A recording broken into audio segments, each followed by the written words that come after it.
What's up with it, man? Polo Sports Talk and Entertainment here again with another one. Be sure to hit that like button, sub to the channel if you're not a member, and also hit the notifications so that you're able to get all of my content and all of my videos.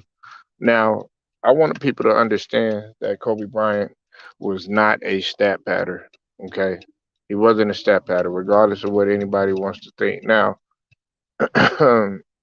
if you want to talk about, if people want to hold him to that type of standard in terms of him being a stat pattern when it came to the 81 point outage that he had when he played against the Raptors.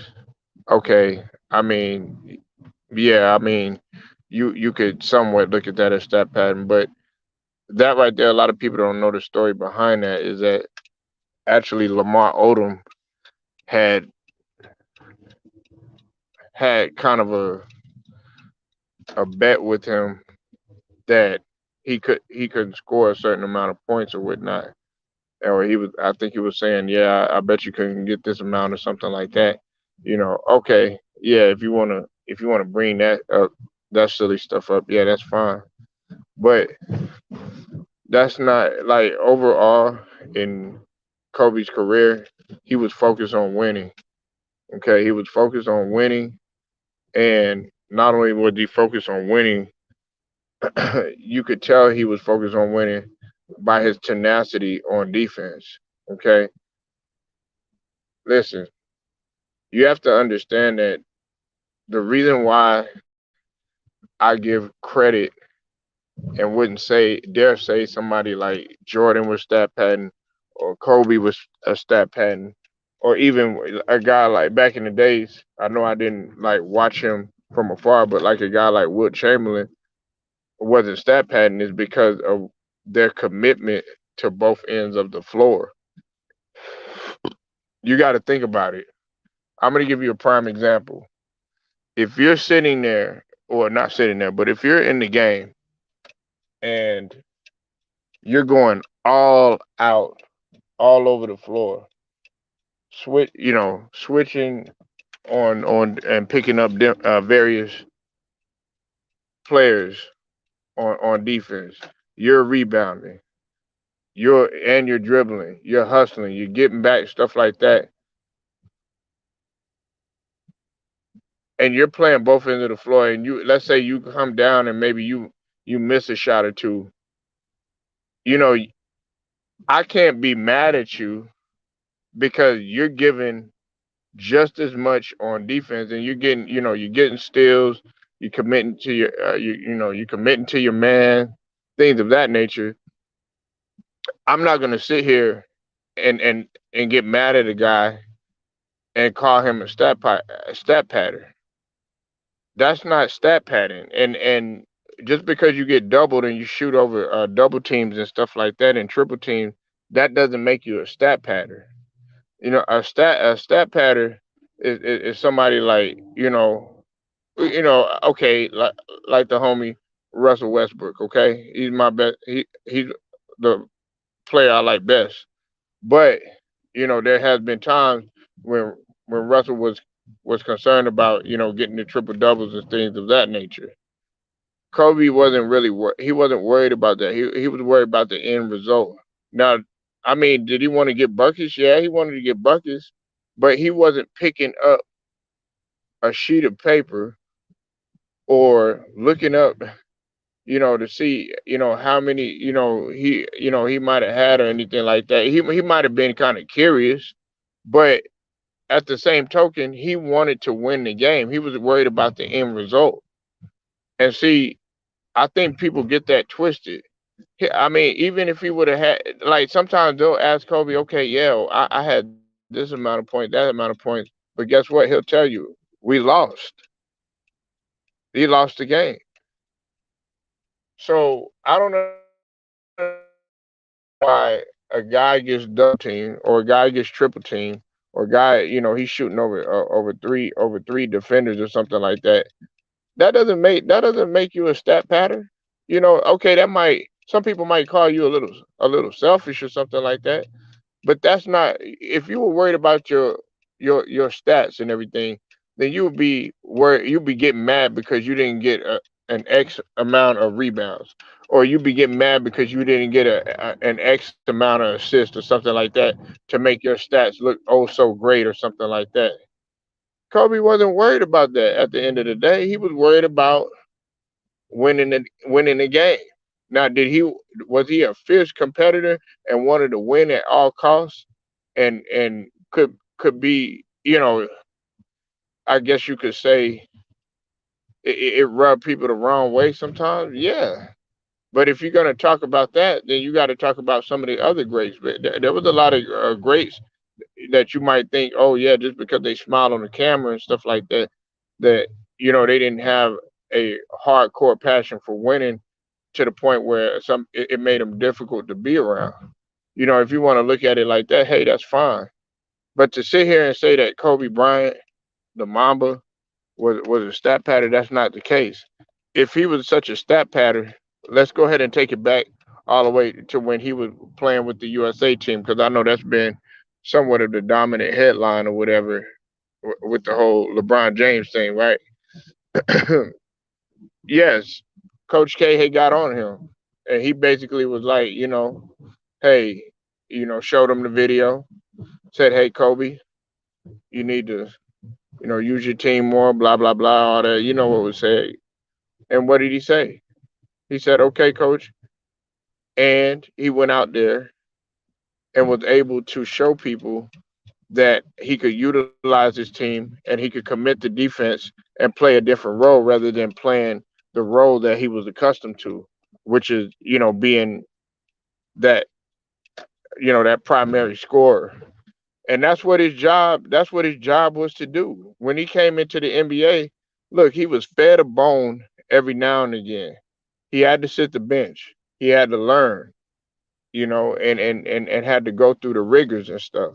When he shot them air balls when he was in Utah and everything like that. He had to go through. It was a process for him.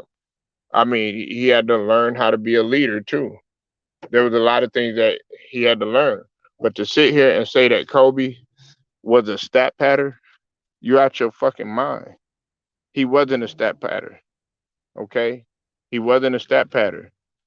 Did he love to score? Yes, just like many other shooting guards love to score. But he wanted to win the game, though. So I hate when people sit up here and say that Kobe Bryant was a stat pattern when this guy clearly was committed to playing the defensive side of the ball, and he would get in there and rebound, and he would do what was necessary for them to win the game. And I think that just because a guy scores 81, or he puts up, the amount of points that he did when he played in the Garden and stuff like that, they sit here and they say little stupid stuff that, oh yeah, that equates to stat pattern. Look, man, that was a game where Kobe was on. Oh yeah, what's up, Scrub? I see you in the building. Here with another one. Um, Make sure y'all go subscribe to the homie Scrub Zero.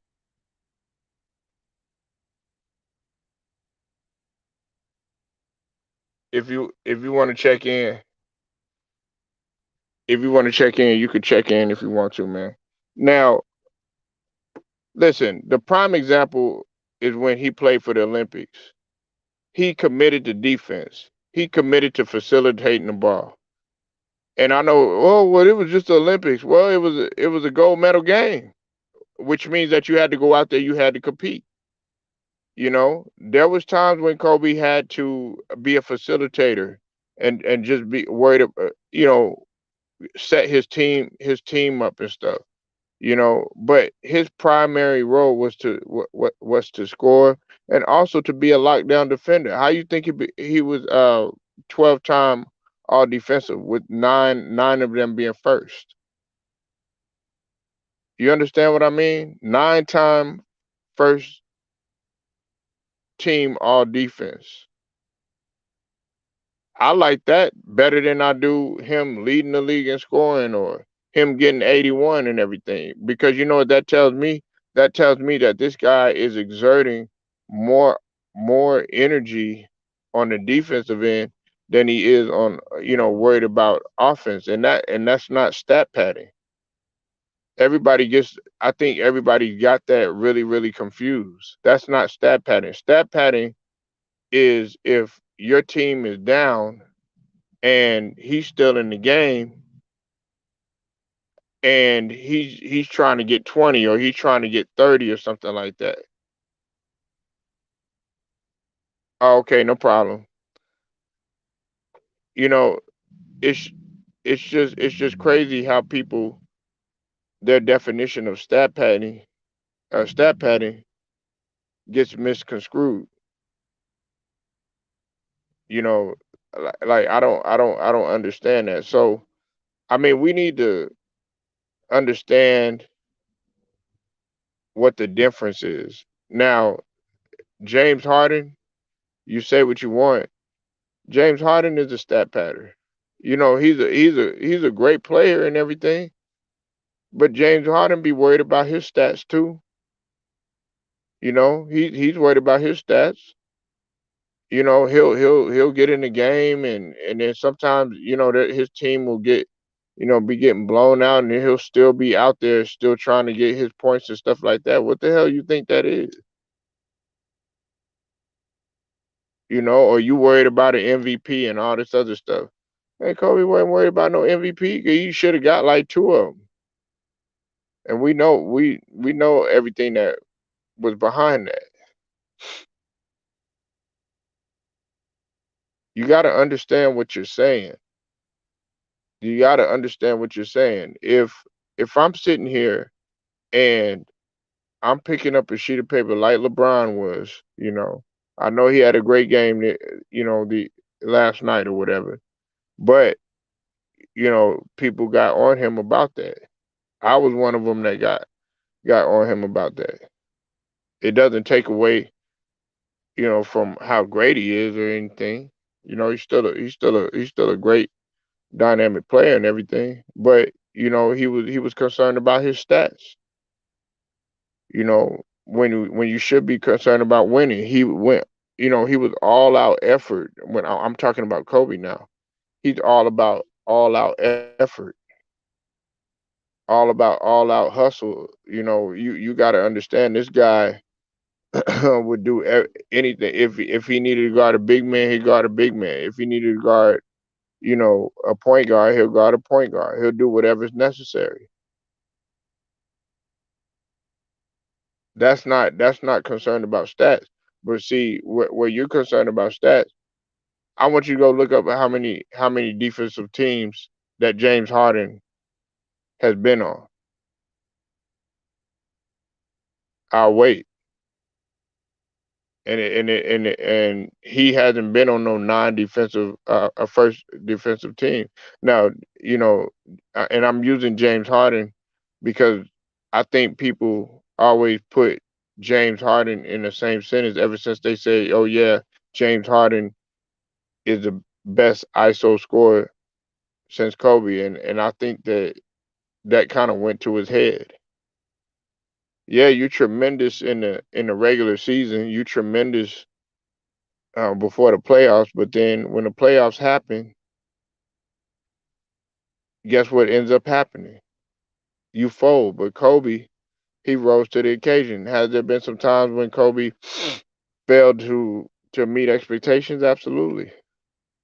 But he still came back. He went in the lab when they asked him what he was going to do. He said he was going to work himself to pure exhaustion to get better. Or they'll be like, Kobe, what is you going to do? What he'll be like, man, what else left is there to do besides play ball and to get better? That's not being concerned about yourself. That's not being concerned about an MVP. That's not being concerned about stats, man.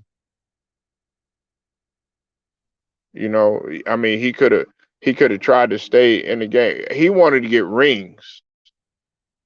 That's what he wanted. He wanted to get rings, and he did a damn good job at it. Regardless if he was with Shaq, can't help that situation. What's up with it, Matt? I'll see you in the building. Make sure y'all go subscribe to the Cook Smoke sports. He wasn't a stat pattern, man. I mean, we got to really understand what that means. He wasn't a stat pattern, and okay, was he inefficient in a lot of times? Yeah, he was inefficient. And that's not being harsh or anything like that. It is what it is, and we also have to take into account, what he was facing too. Did he shoot himself in the foot at some times for the decisions that he made? Yeah, absolutely. But that's not stat padding. That's a whole nother argument. But y'all want to use that type of logic. You want to use double teams and triple teams. Him shooting over, him not throwing the ball to somebody and just going ahead and taking it himself. Y'all want to use that as your logic to say that he was stat padding, and that right there, it makes no sense at all. It makes no sense whatsoever. And he even said that today's game is kind of soft. Now, I don't want people to get offended when I say that, but that's came out of the Mamba's mouth. That came out of his mouth. He said today's game is soft. So, could you imagine if you put a young Kobe in today's game? He would thrive in this era. Now, I guarantee you, the outpour on defense and offense would be it would skyrocket because of the less physicality or whatever. And he was coming into when they were just about to get rid of the hand checking and everything. He is still played in the hand checking era and everything. But Kobe ain't no stat pattern, man. We have to understand that, and we have to realize that he wasn't a stat pattern. He was a guy that played both ends of the floor. Okay, he played both ends of the floor, and he wanted to make sure that he was a leader. He led his team. Now, it took him a while to understand what being a leader was,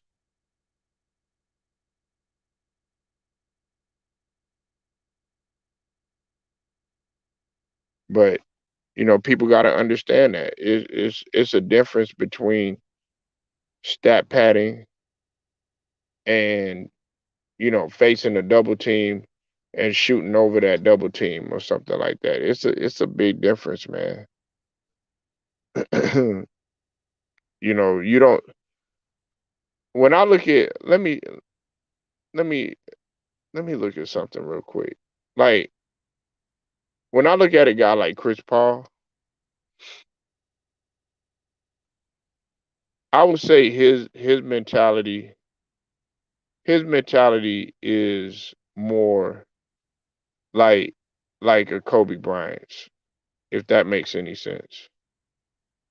You know what I'm saying? Kobe Bryant is more concerned. I'm sorry about that. Chris Paul is more concerned about winning the game.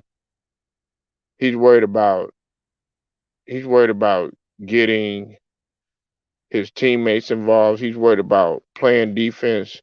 He's worried about making sure that he doesn't get any turnover. Now, if he goes and he'll say, "Man, well, how many turnovers do I have? How many? Man, I shouldn't get any turnovers or something like that." That right there, that's being concerned about the detrimental effect that you could have on your team, because when you have turnovers, it especially like crucial turnovers, it messes up your team. It really does, especially as a pure point guard.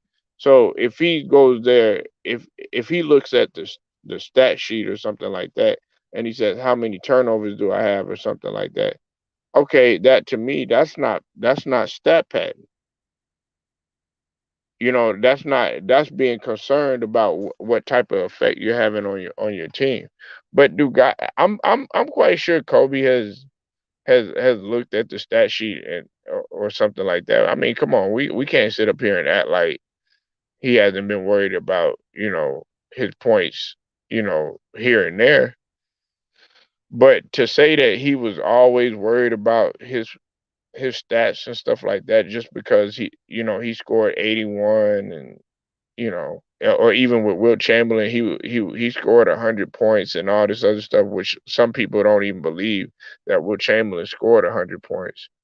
I mean, these guys were just playing the game at an astronomical rate, and he was feeling it that day against the Raptors. And Lamar Odom, he had challenged him, and he rose to the occasion, and he exceeded it. And he was really playing too. It wasn't like he was just he was all concerned about himself and all this other stuff. Nah, they were really playing the game. Now, when I first initially saw that, I was like, man, he hogging a rock. You know what I'm saying? Stuff like that. But when you really go look at the game, that's not what he was doing. And as a matter of fact, he was playing both ends of the floor. Matter of fact, let me go back. Hold on.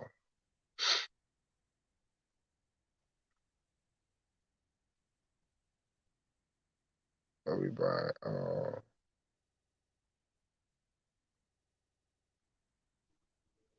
Okay. Hold on. Now,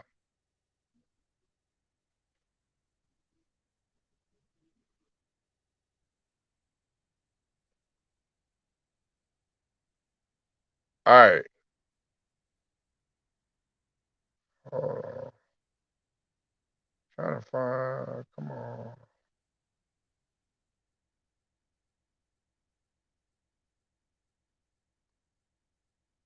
1 second. Okay. Now, he had 81 points, but he had 6 rebounds, he had 3 steals, and he also had 1 block, right? Okay, how many steals he led the team in steals besides Smush Parker, who had 3. Everybody else there was only a couple of guys that, beat him out in terms of blocks. That was Luke Walton, Kwame Brown, shout out to Kwame, Chris Mill, and Lamar Odom, but he still had 1 block. Now he did have 3 turnovers, but he still had 6 rebounds. Only other people that had more rebounds than him was Kwame, Lamar Odom, and Chris Mill, and Devin George.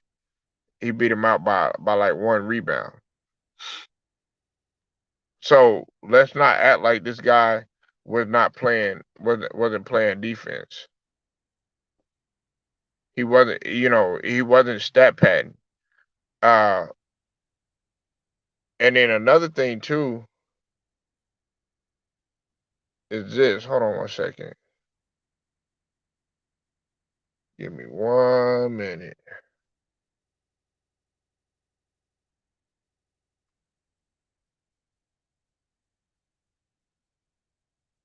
Give me 1 minute. Hold on.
All right, let's just say he was just worried about his points alone. Then okay, he would have just had 81 points and that's it. He wouldn't have had no steals. He wouldn't have had no rebounds. He wouldn't have had no blocks. But he was doing all of that and was committing to D. He was playing both ends of the floor. That's not stat padding. That's not stat padding at all. So I want people to understand what the difference is. And I apologize about the wait. I had to make sure I'm looking this stuff up, and make sure I had it correctly. Because when I'm thinking to myself and I actually looked at the game, I was like, man, he was on fire that day. Don't get me wrong, but he was also playing defense too. He was also playing defense too. And that's more impressive to me when you could play defense and you could score at will. But I don't think he gets a lot of credit. All they do is say, "Oh yeah, well this guy was inefficient. This guy was a shot jacker and all this other stuff." And then they say that he's a stat pattern, which isn't the case. He wasn't no stat pattern. So y'all let me know what you think, man. Leave your comments, like the video, share it, subscribe, hit the notification. Polo Sports Talking Entertainment. I'll get at you later.